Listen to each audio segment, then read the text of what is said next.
অনেক অনেক দূরে মানুষের চোখের আড়ালে আছে এক অপূর্ব জগৎ, জান্নাত।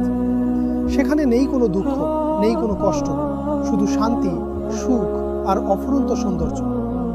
সেই জান্নাতের এক বাগানে বাস করত এক পরী। তার নাম ছিল নুরানী। তার চেহারা ছিল চাঁদের থেকে উজ্জ্বল, আর তার চোখে ছিল এমন এক মায়া যা দেখলে যে কেউ মুগ্ধ হয়ে যেত। তার ডানাগুলো ছিল স্বচ্ছ, যেন সোনালি আলো দিয়ে তৈরি।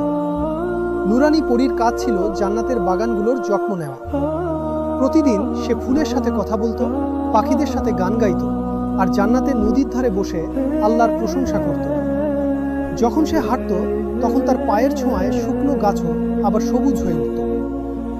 একদিন সে দেখতে পেল জান্নাতের এক কোণে এক নতুন আগন্তুক এসেছে, একজন মানুষ যিনি পৃথিবীতে অনেক কষ্ট সহ্য করে আল্লাহর পথে থেকেছেন। কিন্তু তিনি জান্নাতে এসে একটু নীরব, যেন বিশ্বাসই করতে পারছেন না এই সৌন্দর্য। নুরানী ধীরে ধীরে তার কাছে গেল, কোমল কণ্ঠে বলল, আপনি কেন এত চুপচাপ? এটা তো আনন্দের স্থান। লোকটি চোখে পানি নিয়ে বললেন, আমি কখনো ভাবিনি আমি এত সুন্দর জায়গায় আসতে পারবো। পৃথিবীতে আমি শুধু কষ্টই দেখেছি।